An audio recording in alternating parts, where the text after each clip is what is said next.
This encounter happened when I was about 10 years old. My sister and I were home alone since it was during the summer. Both our mom and grandmother were busy, so they could not stay home with us. We were used to being home alone during the summer, so it was not a big deal. The only thing we could not do was go outside or open the door if someone knocked. During this day, I had gotten up and started to play The Sims 2 in our kitchen. My sister was watching TV in our den. A few hours into gaming, I thought I heard the doorbell ring. At first, I thought it was my game, but I had turned off the sound. So I asked my sister if she heard the doorbell. She replied no, she hadn't. She said it was probably just the show she was watching. I brushed it off and went back to playing my game. About 10 minutes later, I see a reflection on my computer of a man in a suit. His hands cupped around his eyes, looking through the glass doors behind me. I turn around to be face to face with this strange man I had never seen before. I had no idea how long he had been watching me. He waved at me like he knew me from somewhere. I called my sister's name, who had not noticed the man yet. She grabs the house phone, quickly calling our grandmother. Now, we had seen salespeople before. None of them looked like this guy. He was wearing a full-on black suit that did not fit him. If it wasn't strange enough, this guy was wearing a full-on suit in 99-degree weather. He was also carrying a briefcase. All the salespeople I had seen only ever had a clipboard, or maybe a couple of flyers. But this man had a briefcase. The next red flag that came with this guy, he walked around our house to come to the back door, which, during his little trip, he would have seen there wasn't a car in the driveway, indicating no one was home. As I was getting up to hide, the man reached down and grabbed the doorknob. He started to jiggle it forcefully. Thankfully, the door was locked. He looks at me smiling, then gestured at me to come unlock the door for him. All the noise he had been making had now set off our 75-pound lab mix, making her go batshit crazy. No way she was going to let this guy get to us if he did get in. My sister tells me our grandmother is on her way. She wanted us to hide in the back of the house, in her room until she could get home. My sister hands me the phone and then runs into the kitchen to grab the biggest knife we have. I can hear her yelling at the guy that we called the cops. She comes back into the room with me and we shut the door. She tells me that after she lied to the guy about calling the cops, she said that he started laughing, like she just told the funniest joke he had ever heard. A little while later, we hear the door open and my grandmother calling us. We come out to meet her. She tells us she did not see a man anywhere in sight. She had walked around the whole house before unlocking the door. She also thought it was weird. If he was a salesperson, he would have left a note saying, "Sorry, we missed you." She ended up taking the rest of the day off to stay with us. Also, she could watch to see if the man would come back around. It's been 11 years since this encounter, and I still don't want to know what was in his briefcase.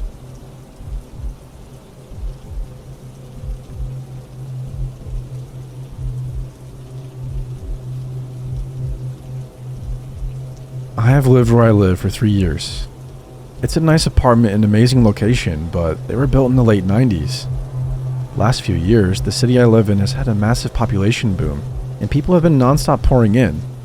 Good weather, amazing economy, cool place to do stuff always. Because of this, I have seen the landlord's staff start to do heavy maintenance on the apartments to bring them up to date and to attract more people to them. My neighbor lived in his apartment for something like 6 years before he ended up buying a house and moving. When he moved, the landlord immediately started redoing his apartment as one to bring up to date. The way that the apartment layout is, there are 2 stories. Where my bedroom is, on the direct other side of the bedroom wall is the staircase in my neighbor's apartment. The way my bedroom layout is, it has my bed right up against that wall. They were completely stripping this place clean. It was one of the first ones that they did such heavy remodeling to. For weeks, I would always see the workers over there painting and redoing the floors. A few days before this happened was no different. I left and saw them doing maintenance on the kitchen, and when I came home from work, they were gone for the day. Nothing unusual. The part that is unusual is what happened one particular night. I was awake around 1 a.m. watching TV in my room when I heard someone on the other side of the wall slowly walking up the stairs and very obviously stopping halfway up. Where the person was stopping was directly where my head lay on the other side of the wall. I could feel him listening to me breathing. I immediately turned the TV sound off and sat there extremely quiet and still. I heard nothing for a few minutes. Then after what felt like an absolute eternity, I heard the person start walking the rest of the stairs to the second floor. My survival instinct kicked in instantly. It was very obvious that someone was on the other side of that wall listening to me. I also knew that it was only a few days before this happened that I saw the maintenance redoing that apartment's kitchen. I knew that there was no way someone already moved in that fast. I quietly got out of bed and went to a room where I had a better view of the outside of the apartment.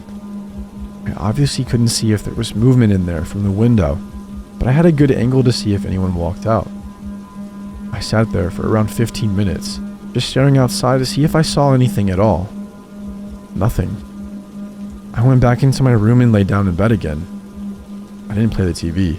I just sat there waiting to hear something. I was messing on my phone for around 20 minutes in silence until I heard movement on the stairs again. This time though, the movement didn't start from the top or the bottom. The movement started in the middle of the staircase, meaning that the entire time I was sitting there in silence, this person was just on the other side of the wall, listening to my every move. This terrified me, so I called the cops.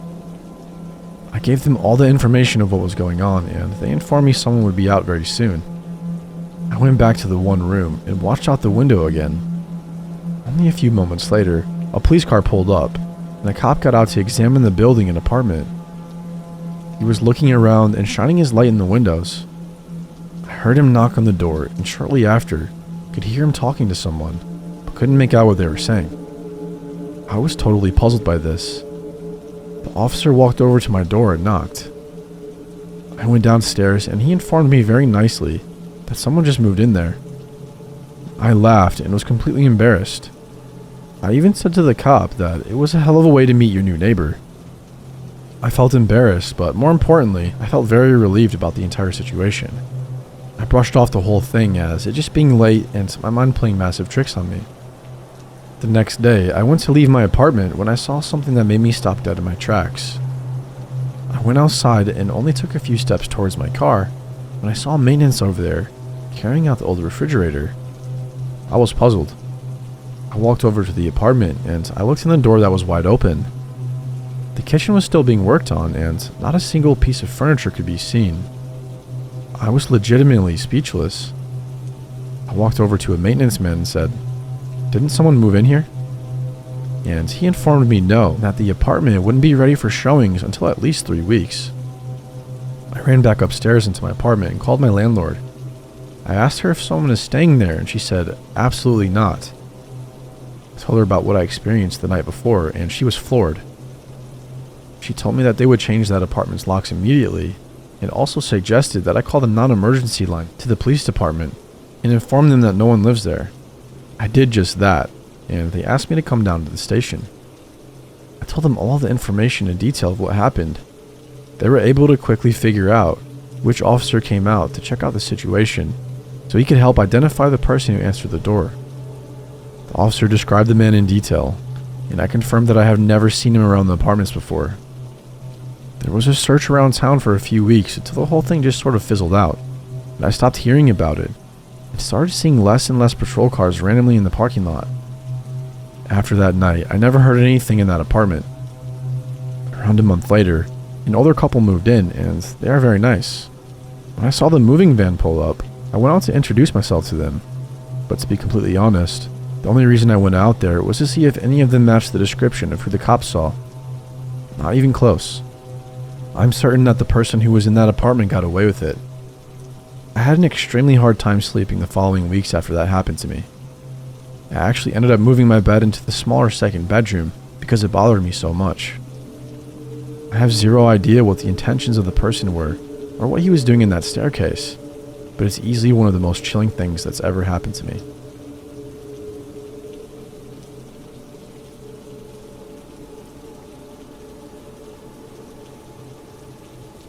I've known for a while that my brother put this whole thing on Reddit, and if I'm honest, I wasn't too happy that he had done so. But reading the comments left by all of you changed my mind. And after much arm twisting from a certain someone, I'm going to give my version of the story. About 8 months ago, I finally moved out of my mom's house and got my own place. For the first few months, it was fine. In fact, it was great. 3 months after I moved in, I started getting phone calls and even flowers from an unknown person. I didn't really think anything of it at first. Gradually, I started to notice things going missing from my kitchen and living room. I would sometimes unplug the TV before going to bed, and it would be on in the morning. I started going to bed earlier out of fear, and I didn't go downstairs until the morning. My bedroom started to feel like a prison. My brother mentioned the skybox incident in his post, which was the breaking point for me. I had an AV transmitter, something like that anyway, installed so I could watch cable in my bedroom. One night, I turned it on to see someone flicking through channels, and I freaked the fuck out. This incident made me go to my brother a few days later at a party. When I told him, he looked at me like I was crazy and said I was being paranoid. Eventually, he started to take me seriously and offered to stay at my house for a few nights, on the condition our younger brother could tag along. Reluctantly, I said yes. He's 17. In the 4 days they stayed, not one phone call, and no one came into the house. I found this to be even more worrying. Either the guy had given up or had been watching my house. Creepy shit either way. A couple of days later, he turned up again, and this time I was frantic as I could hear him walking around the house and watching TV. I started to worry he was going to come upstairs, so I called my brother and told him to get the hell over here. I stood by the window of my bedroom, watching out for his car. My younger brother, who should not have been involved in this at all, pulled up first and stayed in his car until my other brother arrived.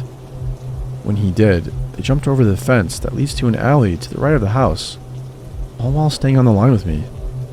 When they got to the kitchen window, he went quiet for a second and said something like, "Alright, he's in your living room. Don't move and stay in your room." To actually hear my brother saying he could see him terrified me. Part of me wanted to believe that I was crazy. So my brother explained that he needed to hang up to call the cops, but I begged him not to hang up. I could tell he was freaked out as well though, so I told him it was okay. The one thing my brother left out of the story was that he called me back on my cell phone, which wasn't on silent, and I'm certain it could have been heard downstairs. I hung it up as fast as I could and put my ear to the door. Around a minute later, I heard the patio door, which sticks, opening, thinking it was safe. I opened my door. When I did, I saw a man in a black trench coat with a baseball cap on, walking up the stairs. I shut the door and pushed my wardrobe in front of it as quietly as I could.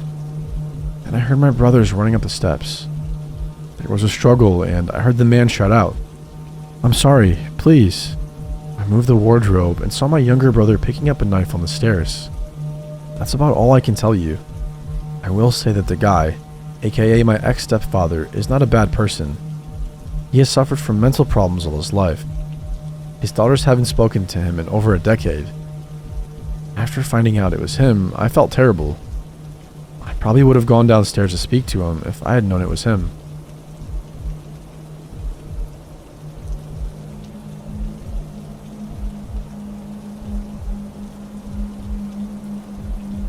I was spending the night at my friend's house with another friend. It was summer, so we slept with the window wide open, and she didn't have a screen on her window. We were in a safe area though, so we didn't think anything of it. I slept right next to the window with my phone on the windowsill. I use a sleep recording app on my phone because I was known to talk in my sleep, and it was amusing to hear what I would say. Also important to note, we were completely home alone that night. This time, however, my phone recording caught a man's voice. The first thing sounded like a grunt. Her window was high up, but not second story high. Her house was kind of on a slope. Then we heard a man say, "Up, hello," in a loud, almost cheery voice. And then at the end of the recording, you could hear the man whisper, "Oh God, something is wrong." Thankfully, nothing happened that night. We weren't sure who the hell it could have been. It sounded like a full-grown man, and as mentioned, no one was home. I never slept over at her house after that, which I felt bad for because she was absolutely petrified to sleep in her room again. She also never slept with her window open again. We don't know if he was trying to break in, if maybe he thought it was a buddy's house but then saw 3 teenage girls all cuddling and sleeping together. I'm not sure, but I still get goosebumps listening to that recording. I still don't sleep with my windows open either, and I live nowhere near her now.